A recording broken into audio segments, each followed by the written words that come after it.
Hello, One Take Schreier here, and this video is sponsored by Raid Shadow. No, I'm just kidding. Nobody would pay the $10 million fee, so this video is sponsored by nobody.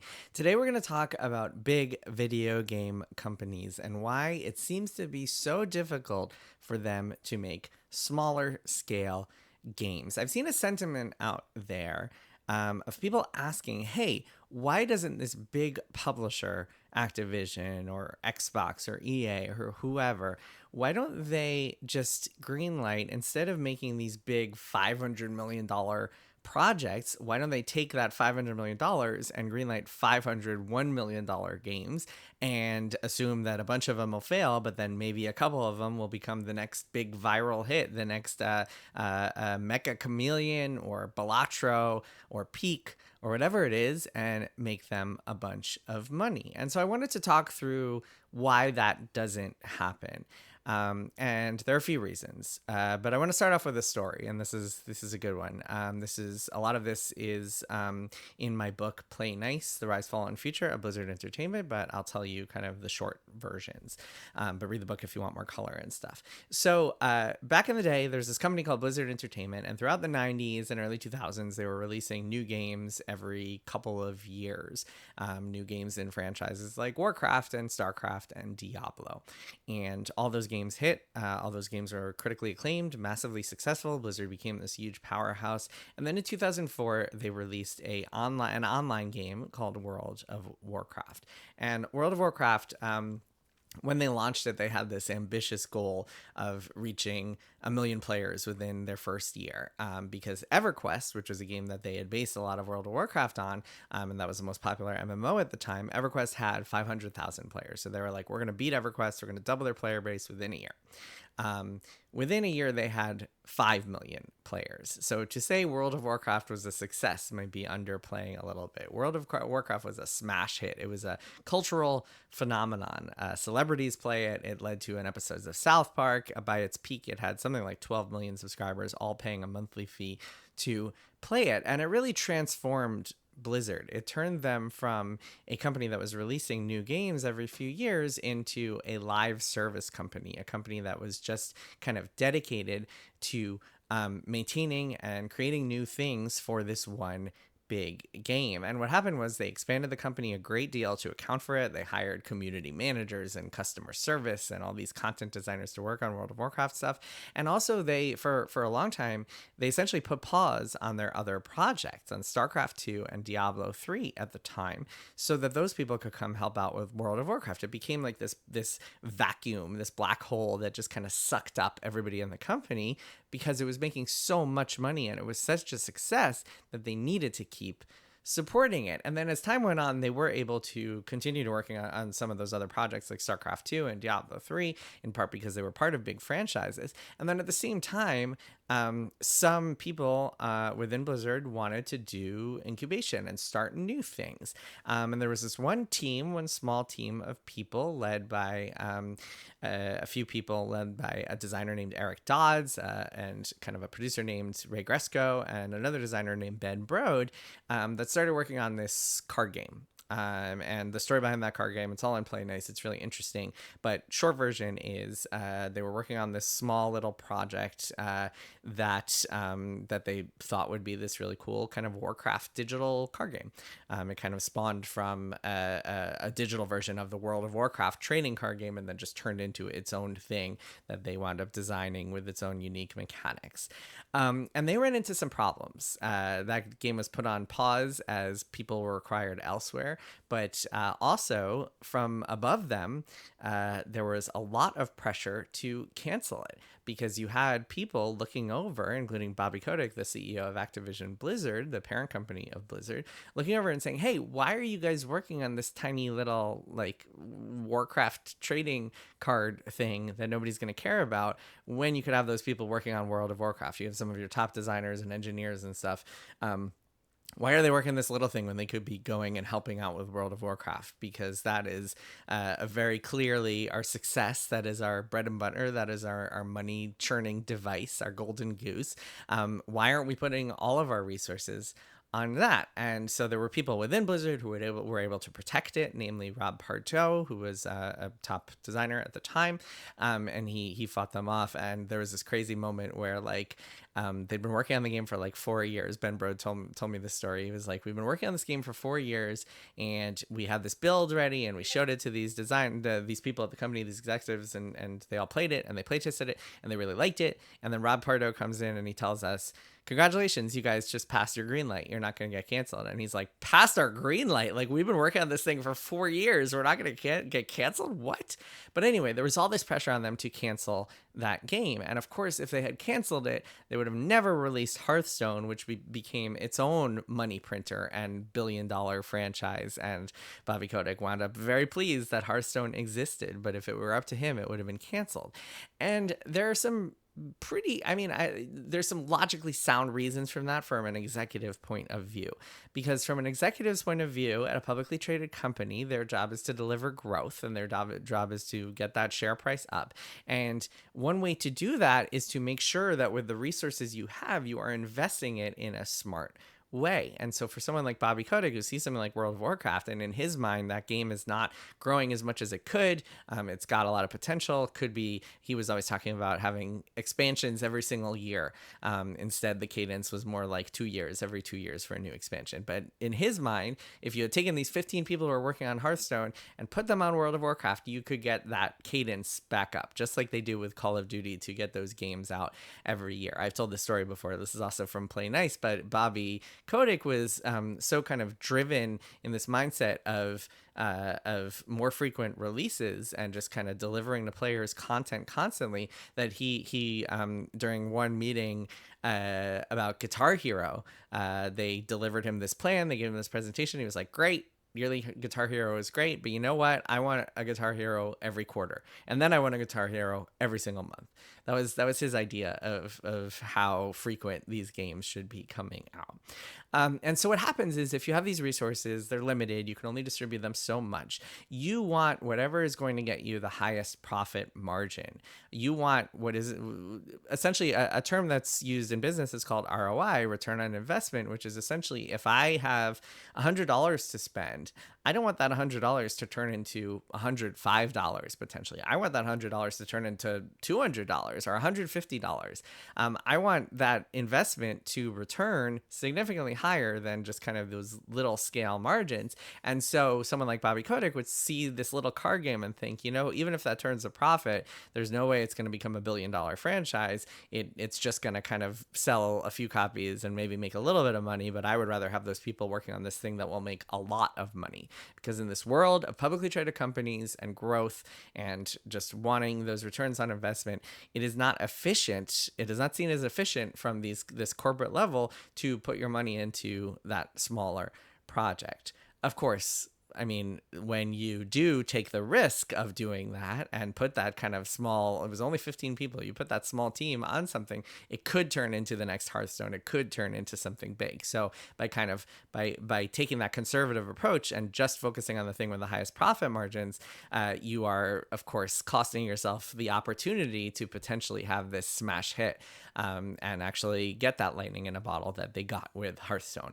By the way, another interesting part of the Hearthstone story is that they created it, and there were some people on the team, including people I quote in the book, who were like, hey, this is a problem that this is so big, because now our team is just going to be dedicated to making new Hearthstone content and supporting Hearthstone for the rest of our lives, instead of taking this kind of this chemistry of this small team that really just created something wonderful together and having them go try to make something else that could be the next $1 billion franchise. Now we're stuck on the service game that is Hearthstone, and we have to continue to operate that forever. And so that actually led to some kind of displeasure among people who worked on that game. So that is kind of one reason why a big company is not going to invest a lot in smaller games, because the ROI is seen as much bigger elsewhere. And in fact, look at what's happening to Xbox. We've been talking a lot about the Xbox cuts and the layoffs and some of the problems that have led to that. One of the reasons that Xbox became a target of Microsoft's scrutiny is because the profit margins at Xbox are so much lower than the profit margins at their software departments and other things, other initiatives they have.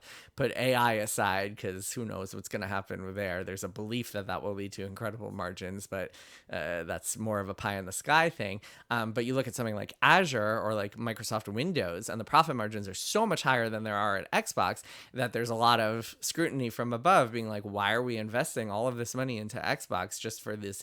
I believe Asha Sharma, the new CEO of Xbox, said that their profit margins in the last fiscal year were 3%.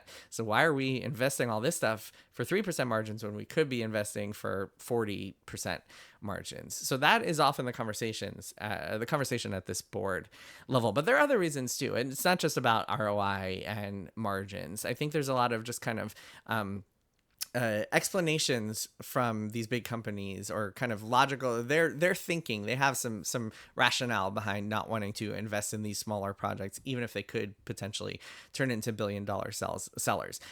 One is that, obviously, as I mentioned in a previous video, taking a game out, even and a small game out, and hoping it will become the next Balatro is kind of like signing up for a lottery ticket.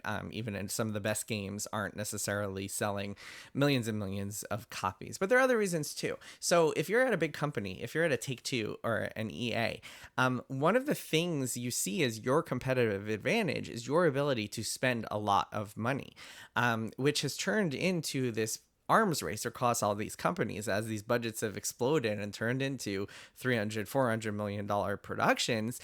These companies see that as their big advantage, because the reason that a Take-Two can keep operating and keep pleasing shareholders and keep employing thousands of people and keep selling games for $70 or now $80 is because they have the capability to throw so much money at a game that it winds up being this vast open world with incredible graphics and ideally the best possible design, although we all know that's not always the case. But like, in theory, at least, we're talking theoretically here, the big companies have so much money that they can outspend the competition, which is why you're not going to see like some indie garage studio make the next Grand Theft Auto, because it is not capable of creating a world that looks like that has that much stuff in it, that is that impeccably designed, meticulously designed, because it just doesn't have the however many dollars, who knows how much money has been spent on this new GTA. Is it billions? Maybe we'll find out in the in the coming future. But I'd love to know the exact budget for GTA 6, especially after 2 major delays and thousands of people working on that game. But anyway, so they see it as their competitive advantage. EA comes along and they have a new game, and it draws people's attention because it is expensive, because it looks good, because it has this kind of weighty feel to it. It has a marketing budget. And by the way, speaking of marketing budgets, if you're like within a company like EA and you have a big project, the next I don't know, what does EA make? They're making an Iron Man game, the new big Iron Man game, or the next Battlefield, let's say. And then you're a smaller project, like some small, EA actually has done a couple of small projects every now and then, but you're some small indie project that is like within the EA organization. You guys are competing for some of the same resources within EA. You're competing for support teams, you're competing for, I don't know, engine support from the Frostbite team, you're competing for marketing budgets, like I mentioned. And so I think chances are, if you're the bigger team, you're going to win a lot of those battles. And so a smaller team, even within a big company, can also get kind of muscled out and not have the same chances of success as a small team that's like maybe on its own, or like finds an indie publisher to support it that knows how to market that kind of game. So that's a whole nother factor as well. There's the other thing that I think is worth noting here, is engagement. Engagement has become a really big buzzword in recent years. This idea that you don't just want players to spend money on your game, you want them engaged, you want them spending time in it. In fact, Asha Sharma, the new CEO of Xbox, she has said that her kind of North Star, her metric that she is going for is daily active users. It's not money. It's not sales units. It is daily active users. This idea of like people being engaged with the stuff that you make on a daily basis. And the reason for that is because engagement is basically like a metric that not guaranteed, but the metric that is closest to guaranteed in terms of success of a product. Because if you have people engaged in your game, they are talking about it, they are telling their friends about it, they're tweeting about it, they are, I don't know, showing up in friends list as like playing that game, they are streaming it or watching people play it on Twitch, and it contributes to this feeling that that game is everywhere. And I think something that I have personally seen, just because I've been on the kind of my own marketing tour with when I'm putting out a new book and I want people to check it out, is that I think that the most effective way that you could market something, the most effective way you can get it in someone's head is by making them feel like it's everywhere, making them feel like they can't avoid it. Not necessarily in a cynical way, and I don't mean to say that as like a negative thing necessarily, but like essentially if you think about the things you check out, the things you buy, the things you read, the things you watch, oftentimes it's because you have seen it in a couple of different places. Maybe someone in a group chat mentioned this game that they're playing, and then maybe also you saw an IGN article that was like, wow, this game is awesome. And then maybe you saw it on your Steam friends list. And by the time that hits critical mass 3, 4, 5 times in your kind of over the course of a certain amount of time for you, you might be like, all right, I got to check this thing out. At least check out a trailer. If not, download the demo or buy the game. And so if you have that engagement, then that is going to lead to success a lot of the time.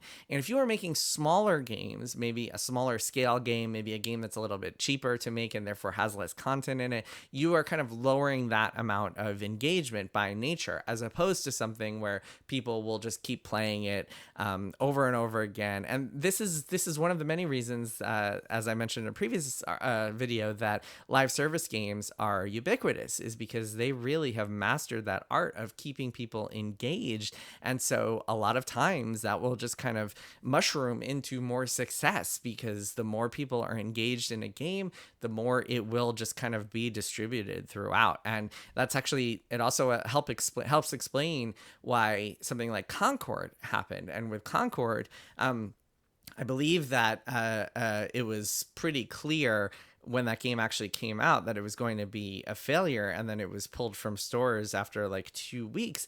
And the reason for that is because they never had that kind of that baseline of engagement among players that would help drive it to success. You need that baseline in order to have any chance at finding success with a live service game. So in other words, a lot of times game companies might look at smaller games, shorter games, kind of more experimental games, and be like, the engagement levels of this are just not even, the juice is not worth the squeeze. I'm not going to get a lot out of it.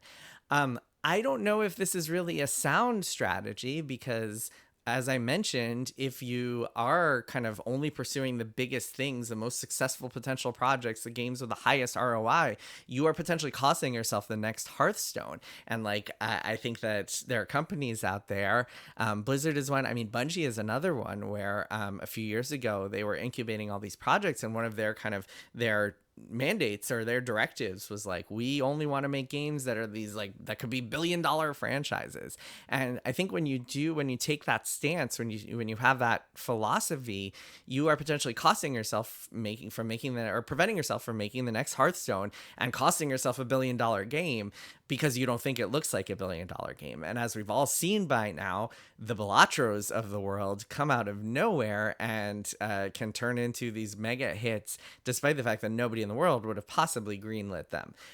Could you imagine any of these companies like making a game that is this just like rudimentary looking card game with kind of amateur-ish art that like combines roguelikes with poker mechanics? Like, no, not in 1,000 years. And I imagine there's some publishers out there that decline to work with Balatro over the years, and or games like it, and I am sure, I am very confident that there are all sorts of prototypes that big game publishers have not greenlit, or games that they have just not decided to pursue or proceed with because they didn't think that those games could justify the ROI. And if they actually had, they would have justified it and then some. So it's a very short-sighted approach, I think, but there is logic and rationale behind it. And for these game companies, which have to operate very conservatively, especially these days when budgets have gotten so big and the sales threshold for breaking even, letting alone making a profit, has gotten so high, there's even less of a reason for these companies to take risks. Is there a world when where a company could take that $100 million, and instead of making one big game, make 100 smaller games and see if any of them hit. Maybe. I don't know. I'd love to see it. I'd love to see that experiment happen, but I don't know how many investors are willing to put up the $100 million to try it out, to try that experiment out. All right, that is that for this episode of Schreier, One Take Schreier. We'll be back soon. I'll see you all next time.